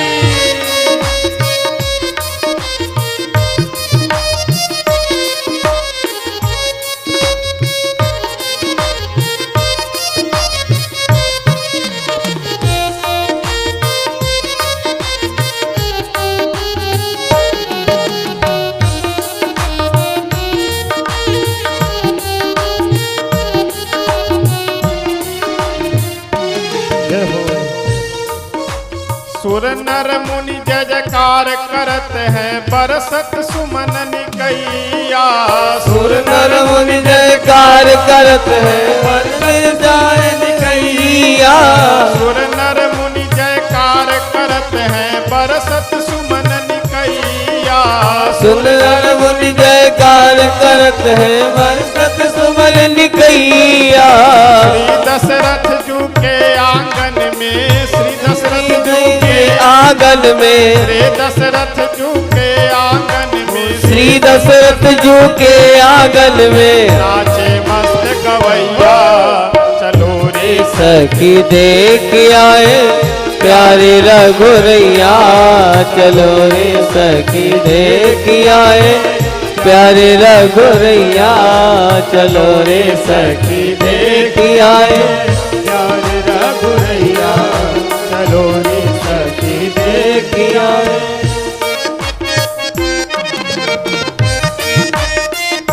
जय हो।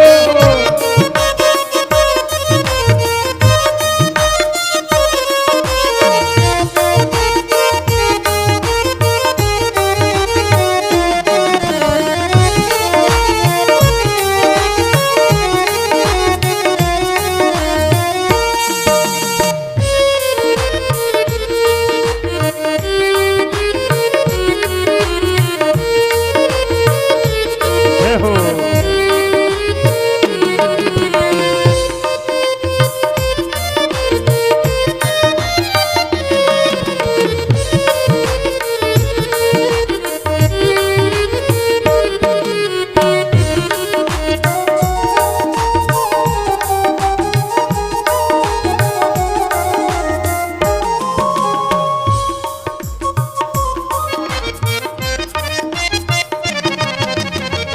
प्यारे रघुरैया सखी है प्यारे रघुरैया। प्यारे रघुरैया सखी प्यारे रघुरैया। प्यारे रघुरैया सखी है प्यारे रघुरैया। प्यारे रघुरैया सखी प्यारे रघुरैया। प्यारे रघुरैया चलो रे सखी देख आवे। प्यारे रघुरैया चले हुए सखी देख आए। प्यारे रघुरैया चलो रे सखी देख आए। प्यारे रघुरैया चलो रे सखी देख आए। प्यारे रघुरैया चलो रे सखी देख आए। प्यारे रघुरैया चलो रे सखी देख आए। प्यारे रघुरैया। श्री रामलला सरकार की जय श्री हो। अयोध्या धाम की जय हो। अब समय 7:30 बजे से 8 बजे का मध्य हो चुका है। आइए हम सब प्रेम से 10 मिनट श्री सीताराम नाम का जप करते हैं, संकीर्तन करते हैं, उसके बाद फिर आरती करेंगे।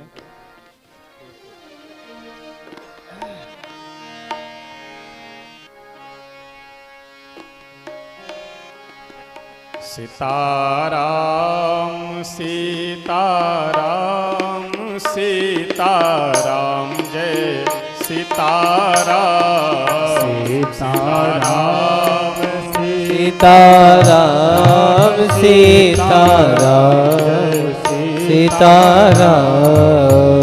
सीताराम सीताराम सीताराम जय सीताराम। सीताराम सीताराम सीताराम जय सीताराम। सीताराम सीताराम सीताराम जय सीताराम। सीताराम सीताराम सीताराम जय सीताराम। सीताराम सीताराम सीताराम जय सीताराम। सीताराम सीताराम सीताराम राम जय सीताराम। सीताराम सीताराम सीताराम जय सीताराम। सीताराम सीताराम सीताराम जय सीताराम। सीताराम सीताराम सीताराम जय सीताराम। सीताराम सीताराम सीताराम जय सीताराम। सीताराम सीताराम सीताराम जय सीताराम। सीताराम सीताराम सीताराम सीताराम। सीताराम सीताराम सीताराम जय सीताराम।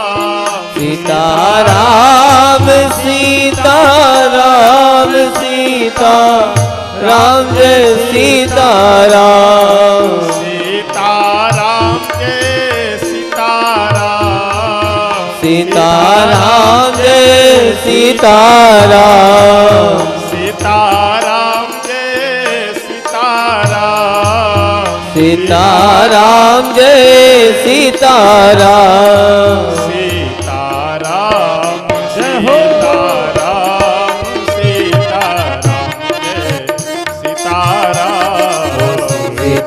सीताराम सीताराम सीताराम जय सीताराम।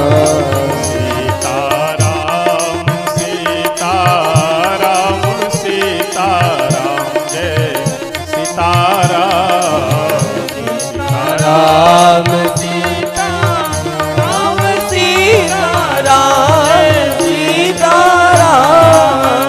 सीताराम सीताराम सीताराम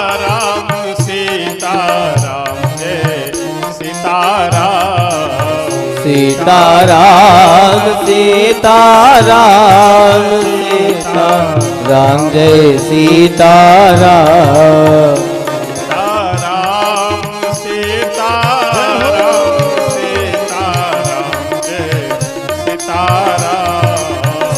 सीताराम सीताराम सीताराम जय सीताराम।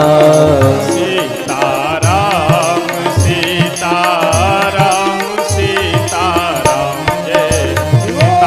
जय सीताराम। सीताराम सीताराम सीताराम जय सीताराम।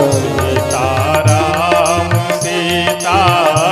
सीताराम सीताराम जय सीताराम। सीताराम सीताराम सीताराम जय सीताराम। सीताराम सीताराम सीताराम जय सीताराम।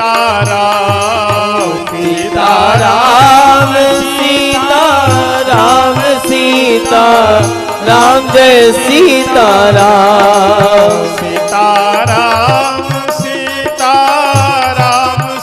सीताराम जय सीताराम। सीताराम सीताराम सीताराम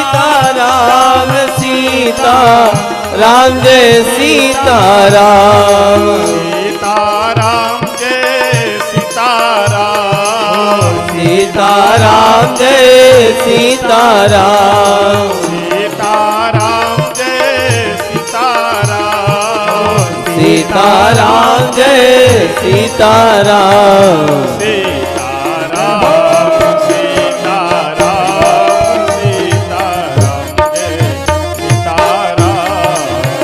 सीताराम सीताराम सीताराम जय सीताराम। सीताराम सीताराम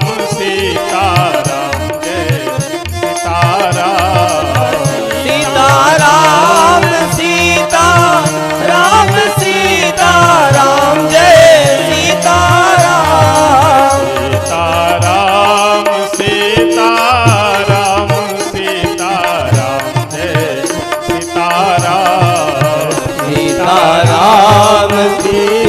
सीताराम सीताराम जय सीताराम सीताराम सीताराम सीताराम जय सीताराम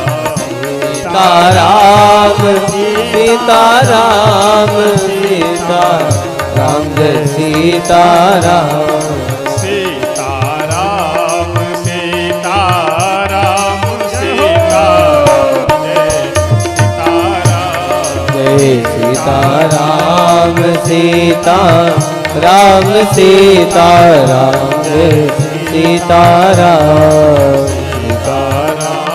सीताराम सीताराम सीताराम जय सीताराम सीताराम सीताराम सीताराम जय सीताराम सीताराम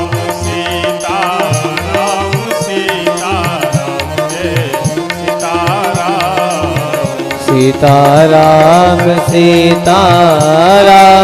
सीताराम जय सीताराम सीताराम सीताराम सीताराम जय सीताराम सीताराम सीताराम सीताराम जय सीताराम सीताराम सीताराम सीताराम सीताराम सीताराम सीताराम सीताराम जय सीताराम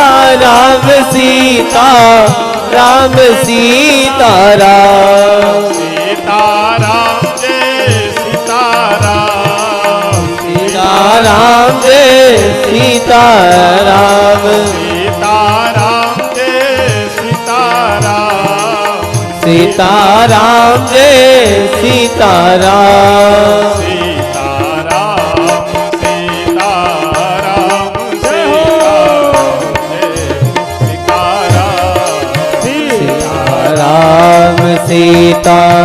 सीताराम सीताराम सीताराम सीताराम सीताराम सीताराम सीताराम सीताराम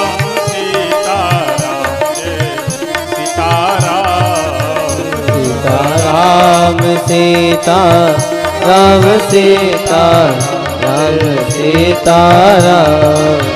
सीताराम सीताराम जय सीताराम सीताराम सीताराम सीताराम जय सीताराम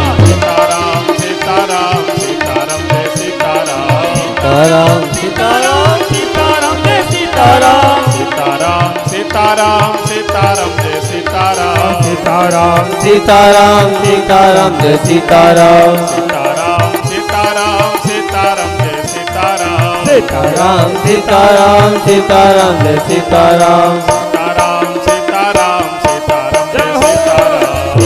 सीताराम सीताराम जय सीताराम सीताराम सीताराम सीताराम जय सीताराम सीताराम सीताराम सीताराम जय सीताराम सीताराम सीताराम सीताराम जय सीताराम सीताराम सीताराम सीताराम जय सीताराम सीताराम सीताराम सीताराम जय सीताराम सीताराम सीताराम सीताराम जय सीताराम श्री अयोध्या धाम के जय हो।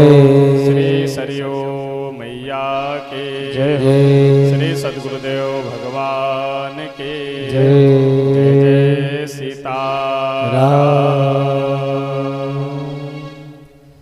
आइए प्रेम से हम सब स्तुति और संकीर्तन करते हैं, फिर उसके बाद आरती करेंगे। आरती और प्रसाद लेकर के अपने अपने गंतव्य स्थान को प्रस्थान करेंगे। प्रेम से आइए हम सब अपनी मन वाणी को पवित्र करने के लिए स्तुति और संकीर्तन करते हैं। अपनी वाणी को यहीं श्री हनुमान जी महाराज के चरणों में विराम करते हैं। पुनः आगे की कथा हम सब कल श्रवण करेंगे। आगे की कथा हम सब कल श्रवण करेंगे। प्रेम से आइए दो बार भगवान नाम संकीर्तन करते हैं।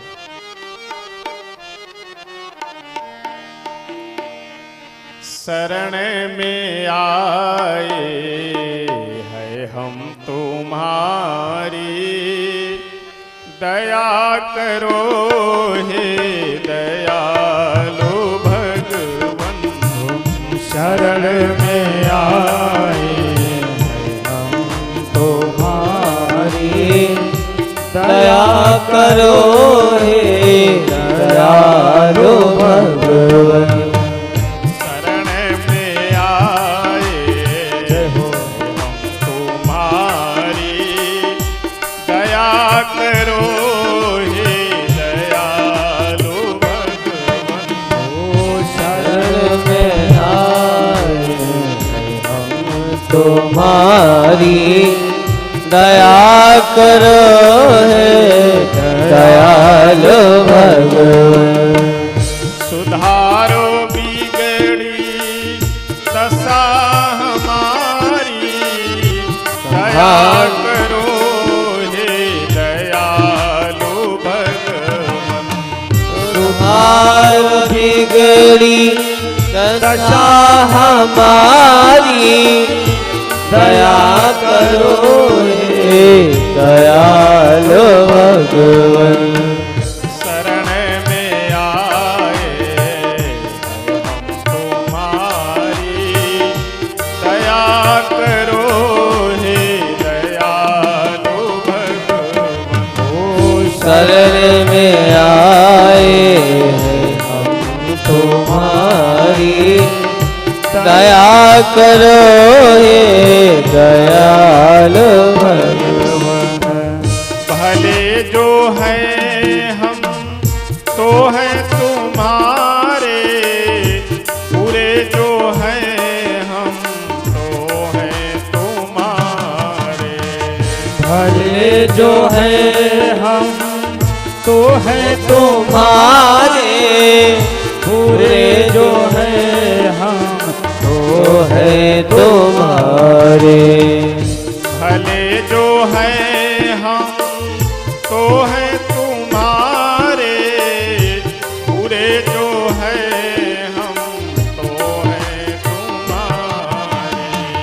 भले जो है हम तो है तुम्हारे, बुरे जो है हम तो है तुम्हारे। तुम्हारे हो कर हो हम दुखारी, दया करो हे दयालु भगवन।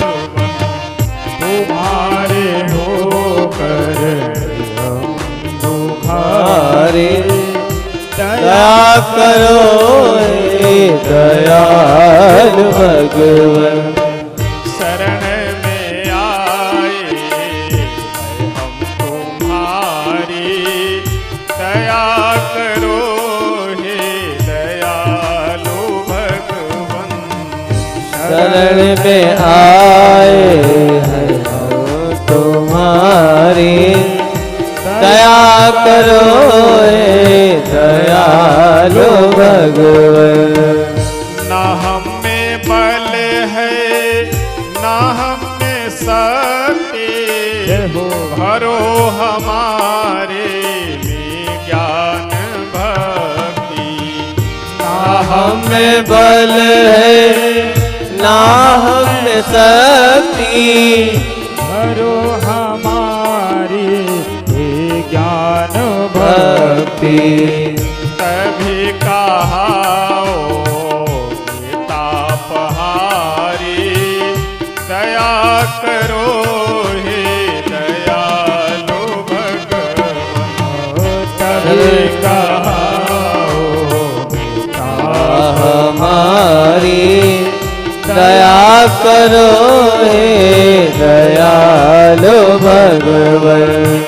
शरण में आए हम तुम्हारी, दया करो हे दयालु भगवन।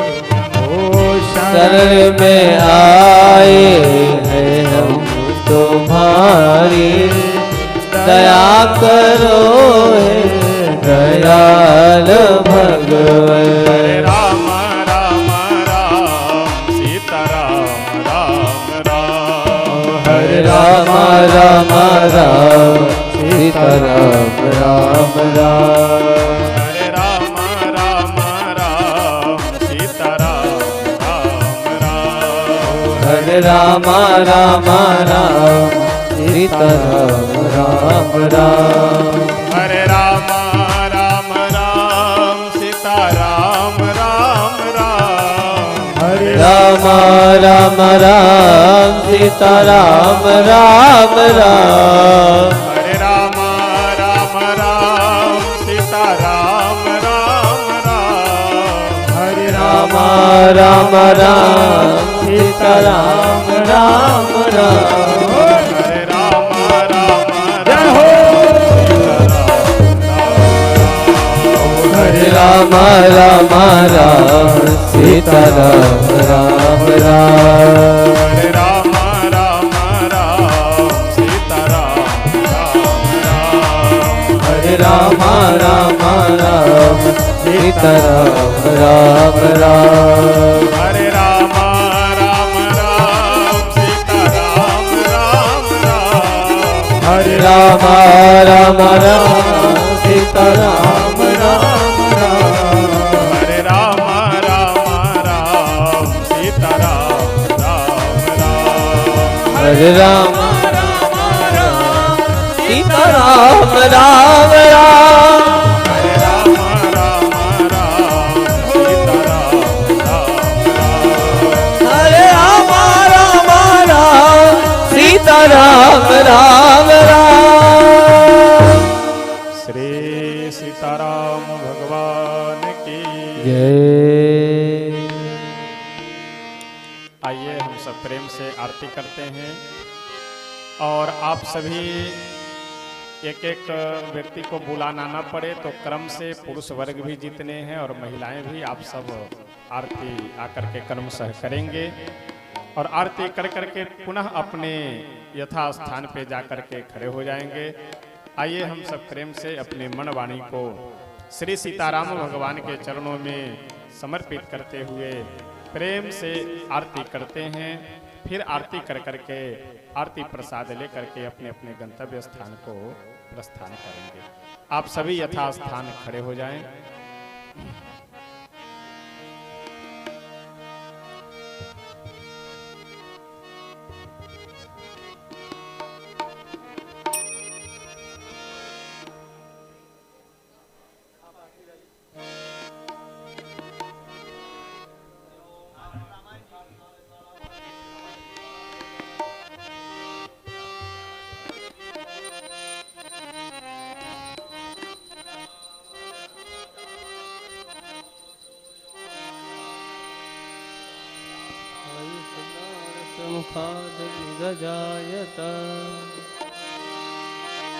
आरती श्री रामायण जी की आरती श्री रामायण जी की आरती श्री रामायण जी की आरती श्री रामायण जी की कीरति कलित ललित सियपी की कीरति कलित ललित सिया की कीरति कलित ललित सियपी की कीरति कलित ललित सिया की आरती श्री रामायण जी की आरती श्री रामायण जी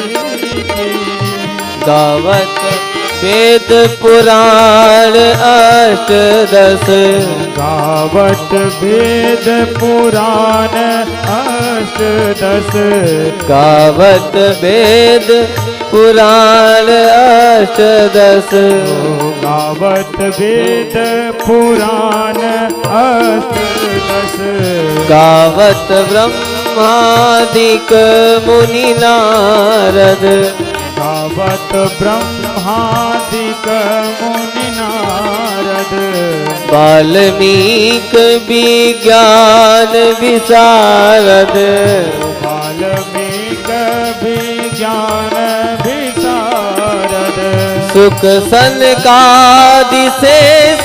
अरु सारद सुख शेष अरु सारद बरनी पवन सुत कीरतिनी की बरनी पवन सुत कीरतिनी की आरती श्री रामायण जी की आरती श्री रामायण जी की गावत वेद पुराण अष्टदश गावत वेद पुराण अष्टदश कहो शास्त्र सब ग्रंथन को रस वो शास्त्र सब ग्रंथन को रस मुनि जन धन संतल को सर्वस मुनि जन धन